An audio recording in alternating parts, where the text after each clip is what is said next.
Coffee राहिली, मी पटकन coffee घेऊन येते. नेत्रा, काय झालंय नेत्रा? आत्ता एवढ्या रात्री तू आजी आजोबांच्या रूम मध्ये का गेली होतीस? मी सांगितलं ना, दार उघडं होतं म्हणून. मग नेत्रा, मी पण सांगितलंय ना तुला, खोटं नाही बोलतायत तुला. मी कॉफी आणते. काय झालंय नेत्रा? खरंच कळत नाही मी कसं सांगू तुम्हाला. तुमचा नाही विश्वास बसणार साहेब. माझा का नाही विश्वास बसणार? आणि एवढं सगळं घडल्यानंतर मी अविश्वास का दाखवेन नेत्रा तुझ्यावर? आपलं ठरलंय ना, आपण एकमेकांपासून काहीही लपवायचं नाही म्हणून. ठरलंय ना? मग प्लीज सांग मला, काय झालंय? साहेब, तुम्हाला आठवतंय मी जेव्हा जेव्हा ममता मावशींबद्दल बोलायचे तुम्ही रागवायचात माझ्यावर. मला म्हणायचं माझा आणि ममता मावशींचा काय संबंध आहे? मी तर कधी त्यांना भेटले सुद्धा नाही. पण साहेब, संबंध होता. वाघोशी जवळ ना एक वरसई नावाचं गाव आहे. तिथे एक देऊळ आहे. मी काही दिवस त्या देवळात राहिले होते. शेखर साहेब सुद्धा मला पहिल्यांदा तिथेच भेटले होते. पण त्यांच्याही आधी मला तिथे ममता मावशी भेटल्या होत्या.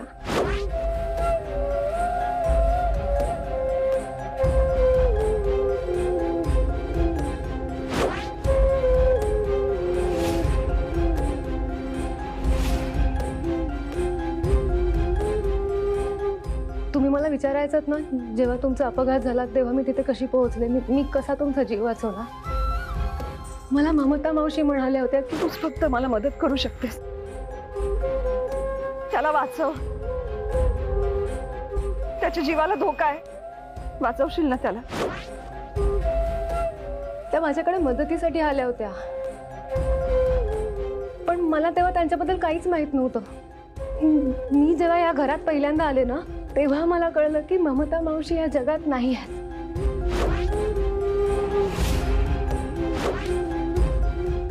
आणि मग मला काही कळेनासंच झालं. म्हणजे काहीच कळत नव्हतं. त्या माझ्याकडे का आल्या मदतीला? तुमचा माझा काही संबंध नसताना मला तुमचा संकेत का आला? शेखर साहेब मला इथे रक्षा कवच म्हणून का घेऊन आले मला काहीच कळत नव्हतं.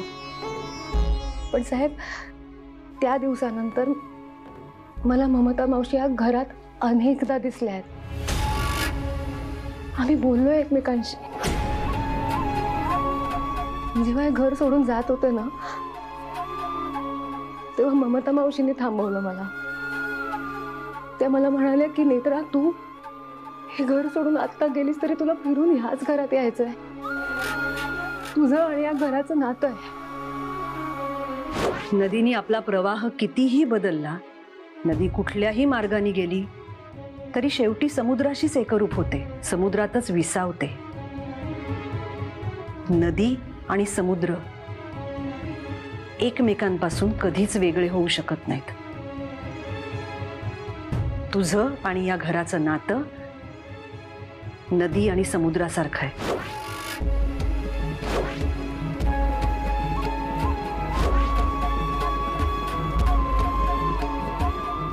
साहेब,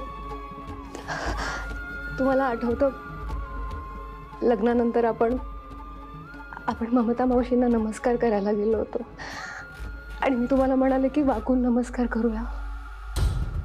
तेव्हा ममता मावशी तिथे उभ्या होत्या.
गेली कित्येक वर्ष ममता मावशी याच घरात होत्या.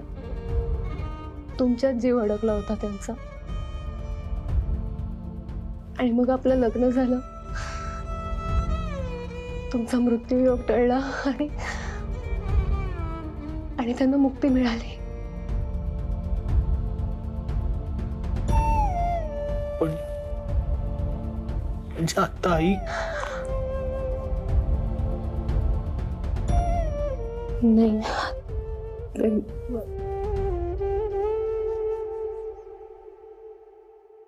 आता ही आत्ता दिसली ती ती ती कोणीतरी वेगळीच बाई होती. आणि साहेब, मी माझ्या डोळ्यांनी पाहिलं, ती गेली आजी आजोबांच्या खोलीत. म्हणून मी मागे मागे गेले तर ती दिसेनाशी झाली. काही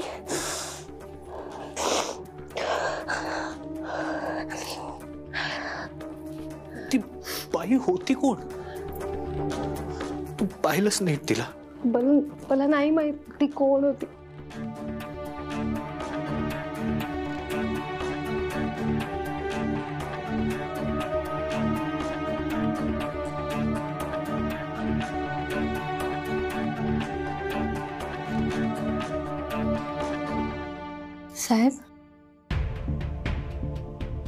साहेब, तुम्ही टेन्शन नका घेऊ. नाही नेत्रा, मी टेन्शन नाही घेत आणि तूही घेऊ नकोस. पण ती बाई कोण होती हे आपल्याला कळायला हवं ना.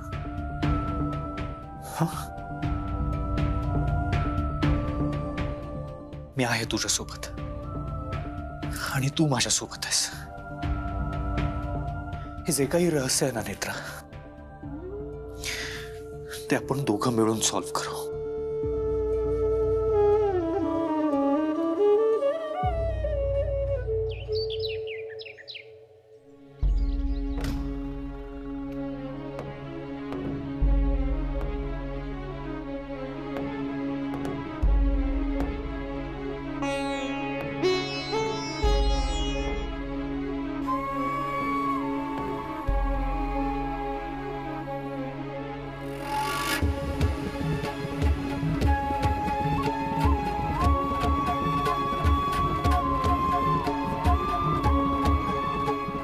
आई,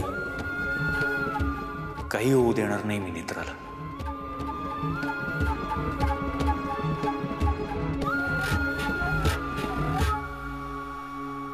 म्हाताऱ्याचा जीव गेल्याशिवाय इंद्राणी काही शांत बसायची नाही.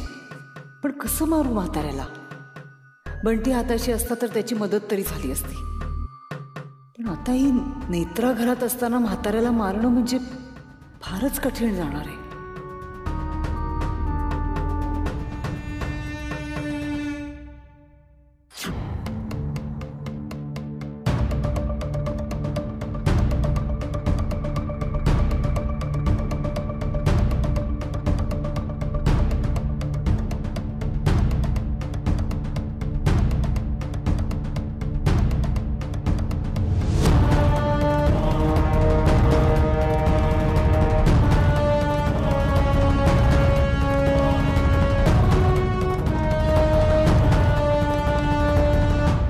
छान दिसतेस. कुठे निघालीस? बाहेर जायचंय मला. कुटुंबाचं भलं करण्यासाठी नवस करायला की आज सकाळी सकाळीच किटी पार्टीची मीटिंग आहे? कुठेही जायचं नाहीस, घरीच थांबायचं कायमचं. तू आता या घरामध्ये मोलकरीण म्हणून काम करायचंस.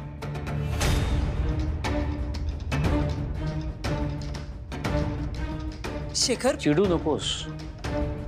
मलाही चिडता येतं. जेवढं सांगितलं तेवढंच करायचंस. मोलकरीण म्हणून या घरात काम करायचंस. खरं तर तुझी मोलकरीण म्हणून सुद्धा काम करायची लायकी नाही आहे. कारण त्या बिचाऱ्या मेहनत करतात, कुटुंबाला आधार मिळावा म्हणून प्रामाणिकपणे कामं करतात. तूही तेच करायचंस. घरात मेहनत करायचीस. घरात खाली सगळे जमलेच आहेत. खाली जायचंस आणि हॉलमध्ये लादी पुसायचीस. आणि कोणाचीही मदत घ्यायची नाही, कोणालाही काम सांगायचं नाही. येतं की नाही नेत्रा तर नाहीच नाही. 5 मिनिटात खालती यायचंस आणि लादी पुसायचीस. 5 मिनिटं.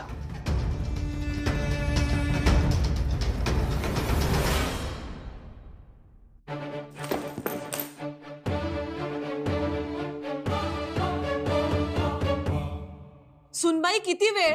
10 वाजत आले तरी अजून कॉफी नाही मिळालीये. ह्यांना मोकळीक दिली ना की ह्या अशा वागतात मनासारख्या.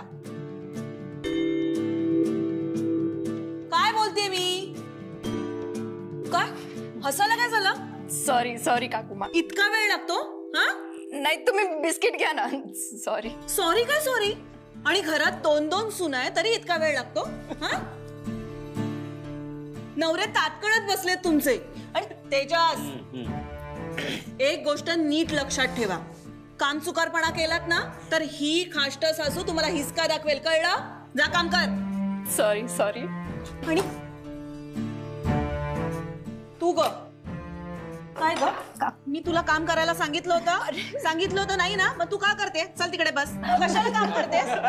ये इकडे, इथे बस.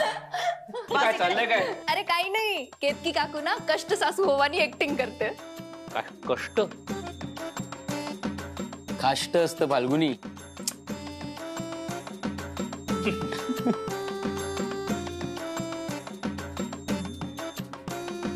By the way Netra, Falguni,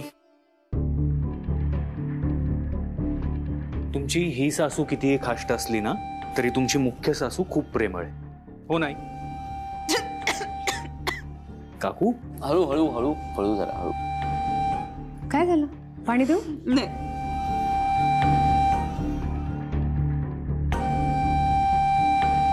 मी आले. आई पण तू बस बस बस. आले आले. बरं ठीक आहे. काकू तुम्ही बसा. हो तुम्ही पण या. बस. फाल्गुनी, ब्रेकफास्ट काय? ओळख खूप अवघड आहे. काय असेल माहितीये? सांगू? ढोकळा. परफेक्ट. ना किती कठीण होतं माहितीये ओळखायला. हो ना? ते काय हा? नेहमी का रे असा वागतोस तिच्याशी? ती नेहमी ढोकळा बनवते, तिला कोणी काय बोलत नाही. असू दे ना. नेहमी काही नाही हा, कधी कधी करते. आणि तू हसतेस काय ग मी ओरडत असताना? तर आप थोडी सच्ची सच्ची ओरड रहे थे.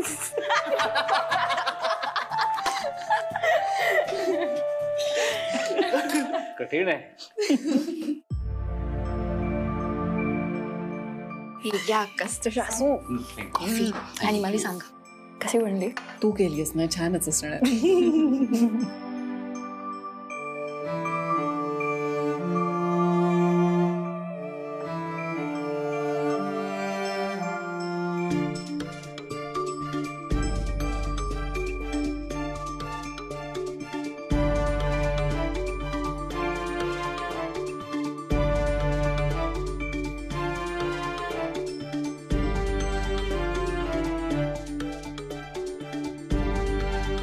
ही काय करते?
आई, आई काय तू का पुसतेस लादी? अगं रुपाली, तू का लादी पुसतेस? अगं ही कामं करायला आपल्याकडे नोकर चाकर आहेत. तुझी पाठ धरेल ग. नाही त्यात काय एवढं? आधी आई तू नको करूस हे काम. आधी मला करावं लागणार. मी करते त्या इथे. नाही अरे आपल्या घरातला आधी पुसायला कसली आलेला आज? आई काही असलं तरी तू ही कामं नाही करायचीस. मला करावं लागणार कारण मी नवस बोलले आधी. नवस कसला लादी पुसायचा? घरातली निगेटिव्हिटी जर दूर झाली ना तर मी घरातली सगळी कामं करेन असं नवस बोललीये मी, म्हणून मला करावं लागणार. अरे मला तर स्वप्न बघितल्यासारखं वाटतंय.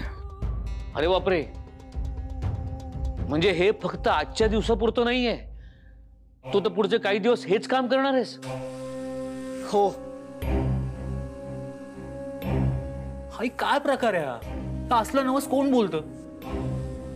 अरे अद्वैत, तू म्हणतोस ते पटतंय मला, कळतंय मला, पण तुझ्या आईनं नवस केलाय की नाही आता? तिला नवस पूर्ण करू दे. नेत्रा तू उठ आधी, तिला नवस पूर्ण करू दे. उठ उठ उठ उठ. नेत्रा ये. चल उठ उठ अगं उठ. नवस केलाय तिने. बाबा पण तुम्ही तरी. अरे अद्वैत, तुझी आई या घरासाठी जीव सुद्धा पणाला लावू शकते.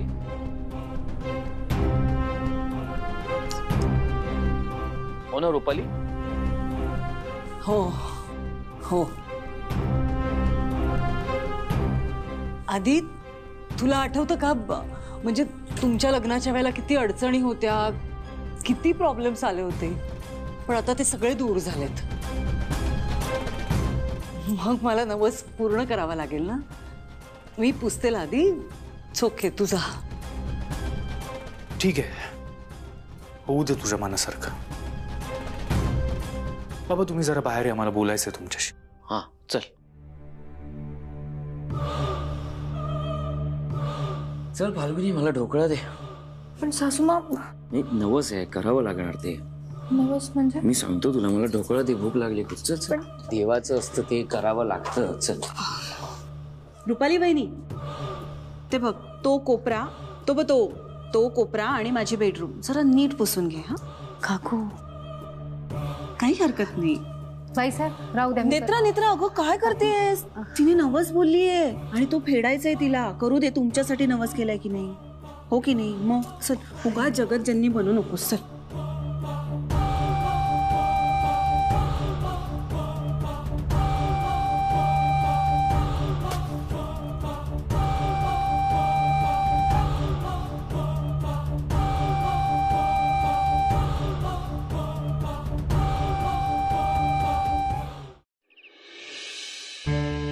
काय झालं, काय बोलायचं तुला? बाबा त्या बुवांचा काही पत्ता लागला का? नाही, मी तुला म्हणालो होतो ना, मग मी त्यांना भेटायला गेलो होतो, पण त्यांचा काही पत्ता लागला नाही. आपल्याला कधी भेटतील ते? आपल्याला हवं तेव्हा ते भेटत नाहीत, त्यांना हवं तेव्हा ते आपल्याला भेटतात. बाबा हे असं नाही चालणार. आपल्याला हवं असेल तेव्हा, आपल्याला गरज असेल तेव्हा आपल्याला त्यांना भेटता यायला हवं. अद्वैत, काय झालंय? बाबा नेत्रा माझं रक्षा कवच होती, आहे. आतापर्यंत प्रत्येक वेळा तिने माझा जीव वाचवलाय, पण बाबा आता तिच्याच जीवाला बाबा नेत्राला काही होता कामा नये. मी तिला काही होऊ देणार नाही. तर मला कळत नाहीये बाबा, मी काय करू म्हणजे नेत्राचा जीव वाचेल. माझ्याकडे काही कसली दिव्य शक्ती नाहीये, मला देवीचं वरदान नाहीये, पण बाबा तरी मी माझ्या नेत्राला काही होऊ देणार नाही. आणि म्हणून मला फक्त एकदा त्या साधूंना भेटायचं. पण काय झालंय काय? कसलं एवढं टेन्शन घेतलंस तू? काही घडलंय का? बाबा काही घडलं नाहीये, पण पुढे जाऊन काही घडू नये म्हणून मला हे सगळं करायचं. ठीक आहे, मग तुम्ही मला आज ती जागा दाखवा जिथे तुम्हाला ते साधू पहिल्यांदा भेटले होते. मी तिथे त्यांना शोधण्याचा प्रयत्न करतो. मी आलोच तयार होऊन.